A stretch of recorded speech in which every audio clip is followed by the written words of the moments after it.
आस्था एक 17 साल की लड़की जो अचानक से रात को उठती है अपनी मॉम की चीखने की आवाज़ सुन के। उनकी मॉम एक प्रॉपर्टी लॉयर थी जिनका नाम था भूमि, और भूमि को बहुत दिनों से कुछ कॉल्स आ रहे थे जो उनको ब्लैकमेल कर रहे थे, इवन हैरास कर रहे थे, जिस वजह से उनको पैनिक अटैक आना शुरू हुआ था। एंड वही रात को उनको ऐसा ही एक पैनिक अटैक आया, उनको रिलैक्स किया और उनको ये मामले के बारे में पूछा, जिसके बाद भूमि ने अपनी स्टोरी बताई जो बहुत ही ज़्यादा खौफनाक है। और ये कोई मन घड़न कहानी नहीं है, ये BBC पे डॉक्यूमेंटेड स्टोरी है।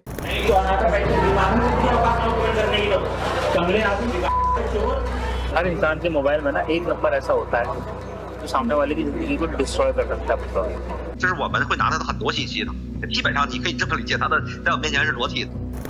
और ये स्टोरी की शुरुआत होती है 2021 में, जब भूमि एक फाइनेंशियल क्राइसिस से गुजर रही थी और उनको कुछ पेमेंट करने के लिए 47,000 की ज़रूरत थी, और वो किसी से उधार नहीं मांगना चाहती थी अपने रिलेटिव्स एंड फ्रेंड्स से, जिससे वो इंस्टेंट लोन ऐप्स के पास जाती है और वहाँ से 47,000 लेती है। वो क्विकली उनके पास ट्रांसफ़र हो जाता है। अब थोड़े समय बाद उनको और पैसे की नीड होती है तो वो कोई दूसरे इंस्टेंट लोन ऐप के पास जाती है और पैसे लेती है, और ऐसा करके उनका जो फाइनेंशियल क्राइसिस रहता है वो चलता रहता है, जिस वजह से वो 3 से 4 ऐप से कुछ छोटे छोटे अमाउंट 20 से 50,000 के बीच में लेना शुरू कर देती है। और ये 3-4 ऐप के जब ईमेल आना शुरू होते हैं तब रियल बिग प्रॉब्लम शुरू हो जाती है। उनको रेगुलरली कॉल आना शुरू होते हैं लोन रीपेमेंट के, जिस वजह से वो और दूसरे इंस्टेंट लोन ऐप से पैसा लेना शुरू कर देती है, और ऐसे करते हुए EMI पे करने के लिए दूसरे ऐप से लोन लेती है और एक डेब्ट ट्रैप के अंदर फंस जाती है। आपको ये बात सुन के एकदम शॉक लगने वाला है कि एक 47,000 से शुरू हुआ लोन सब चार्जेस बीजेस लगा के और मल्टीपल ऐप्स के लोन मिला के 20 लाख के करीब हो जाता है, जो अब भूमि को रीपे करना है। और इतना बड़ा अमाउंट किसी के लिए भी आसान बात नहीं होगी, और वो रीपेमेंट के लिए भूमि को रेगुलरली 100 से 200 रिकवरी एजेंट्स के कॉल आते थे जो उनको हरास करते थे, ब्लैकमेल करते थे, गंदी गंदी गालियाँ देते थे, ये ऐप्स के लोन रीपे करो वरना तुम्हारे साथ बहुत बुरा होगा। और वैसा ही हुआ थोड़े समय बाद। एक ऐप था इसमें से आसान लोन करके, जिसने क्या किया, भूमि के पूरे कॉन्टैक्ट डिटेल जो उनके मोबाइल में थे अपने ऐप्स के थ्रू पूरा एक्सेस ले लिया। उसके बाद उनकी फ़ोटोज़ एंड वीडियो का भी एक्सेस ले लिया। उनकी एक फ़ोटो उठाई, उनको बहुत बुरी तरीके से फ़ोटोशॉप किया और एक पोर्नोग्राफिक इमेज बना दी। एंड लेटर वही पोर्नोग्राफिक इमेज उनके कॉन्टैक्ट्स में शेयर कर दी कि इन्होंने लोन रीपे नहीं किया है, साथ में ये फ़ोटो भी शेयर कर दी, जिसके बाद भूमि की लाइफ पूरी तरीके से उथल पुथल हो गई थी। वो किसी से नज़रें तक नहीं मिला सकती थी। एंड ये इंसिडेंट के बाद उनकी लाइफ बहुत बेकार हो गई थी। वो डिप्रेशन में चली गई थी। वो ना किसी से बात करती थी, ना उनका काम में मन लग रहा था, ना ज़िंदगी में मन लग रहा था, और जब भी उनको कॉल आता था ना भाई साहब, वो बहुत बुरी तरीके से पैनिक करती थी। एंड ये जब स्टोरी उसने आस्था को बताई, मीन्स अपनी बेटी को बताई, तो दोनों ने मिलके एक चीज़ करने का निर्णय लिया।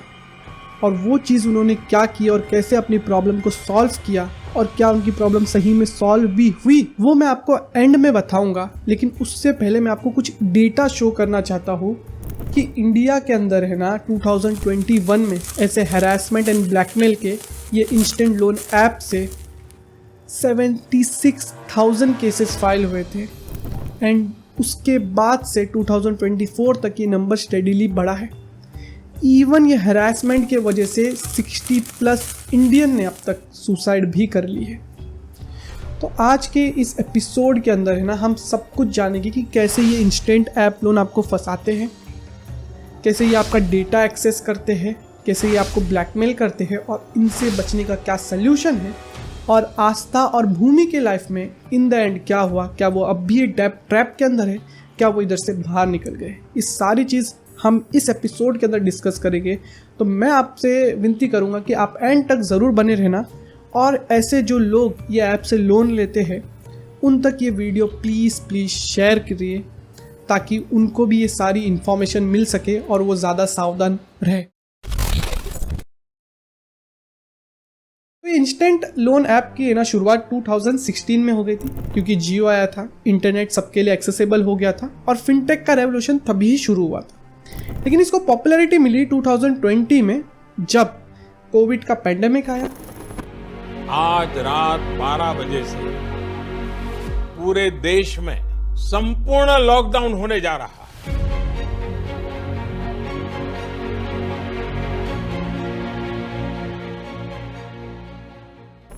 सब कुछ बंद था, लोगों के काम बंद थे, लेकिन लोगों की नीड्स अभी भी थी, लोगों को पैसे की ज़रूरत थी। तो ये इंस्टेंट ऐप लोन बहुत तेज़ी से पॉपुलर होने लग गए। लोगों को रिटर्न्स अच्छे मिल रहे थे, इन्वेस्टर्स को रिटर्न मिल रहे थे और लोगों को पैसे मिल रहे थे, तो लोग यहाँ से पैसा लेना शुरू कर दिए। लेकिन यहाँ आपको सेकेंड चीज़ समझनी है कि इसमें से मोस्ट इंस्टेंट ऐप लोन जो है ना, वो चाइनीज़ फंडेड है। चाइना का ये पहले से दावपेच रहा है लोगों को डेब्ट ट्रैप में फंसाना। इसने सिर्फ लोगों को नहीं फंसाया, बड़ी बड़ी कंट्रीज को फंसाया, जैसे श्रीलंका, पाकिस्तान, बांग्लादेश को ये बहुत बड़े बड़े लोन सैंक्शन करते थे और उनका जो इंटरेस्ट रेट रहता था ना, वो वर्ल्ड स्टैंडर्ड से हमेशा ज़्यादा होता था। ये उनको ये दिलासा देके देते थे कि ये पैसा लो, इससे इंफ्रास्ट्रक्चर डेवलप करो, ट्रांसपोर्टेशन बेटर करो, ब्रिजेस बनाओ, रेलवेज बनाओ एंड अपने यहाँ का टूरिज्म डेवलप करो। लेकिन यहाँ की जो कंट्रीज थी वहाँ करप्शन ज़्यादा था और वो लोग ये चीज़ों का बराबर यूज़ नहीं करते थे, रिटर्न नहीं मिलते थे, जिस वजह से जो लोन होता था उसको वो लोग रीपे नहीं कर पाते थे। जब रीपे नहीं कर पाते तो चाइना वहाँ की वो कंट्रीज़ की बहुत सारी जगहों को अपने कंट्रोल में ले लेता था, लीज पे ले लेता था और वहाँ पे मिलिट्री बेस और अपने कुछ बिजनेसेस सेटअप कर देता था। तो ये चीज़ है ना, उसने ऐसी छोटी कंट्रीज़ के साथ की, अफ्रीकन कंट्रीज़ के साथ की, लेकिन इंडिया के साथ ऐसा नहीं हो रहा था, क्योंकि इंडियन गवर्नमेंट का और चाइनीज़ गवर्नमेंट का हमेशा से ऐसा रहा है। तो चाइना ने सोचा कि मैं इंडिया की गवर्नमेंट को तो नहीं कंट्रोल में रख सकता हूँ, मैं वहाँ के लोगों को करता हूँ। तो अब वो क्या करने लग गया, ऐसे इंस्टेंट ऐप लोन जो कंपनीज रहती थी उनको बहुत भर भर के फंड करने लग गया। इवन खुद की कंपनीज दूसरे नामों से इंडिया में सेटअप करने लग गया और लोगों को लोन देने लग गया।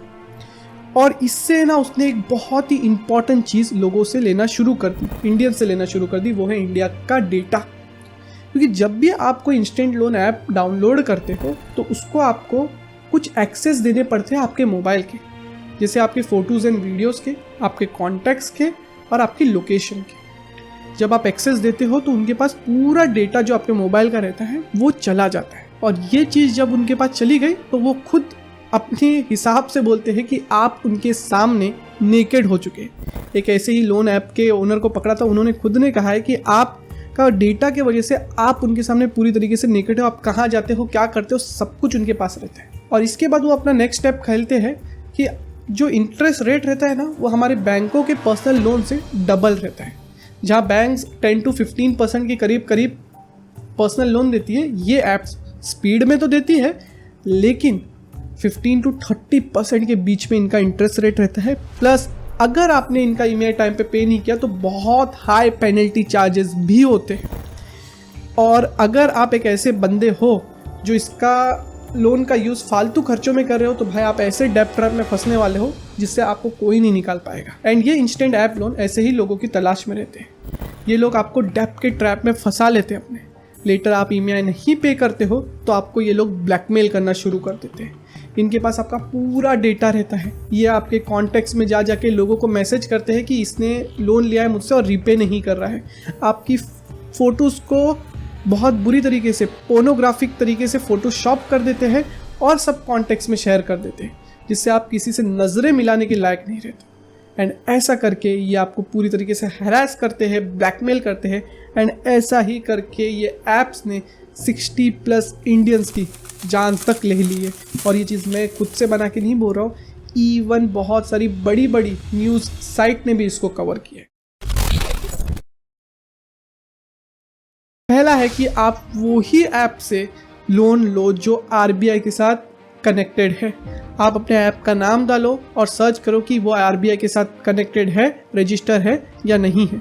अगर नहीं है तो प्लीज़ उससे दूर रहो। सेकेंड, आपको उनके डॉक्यूमेंट्स को पढ़ना है, बिना सोचे समझे सब कुछ एग्री नहीं करना है। आपको उनसे ये भी जानना है कि अगर आप ईएमआई बाउंस करते हो अनफॉर्चुनेटली तो उसके पेनल्टी चार्जेस क्या होंगे। नेक्स्ट चीज़, आपको कोई भी अपनी प्राइवेट फ़ोटोज़ वीडियोस अपने मोबाइल के अंदर नहीं रखनी भाई।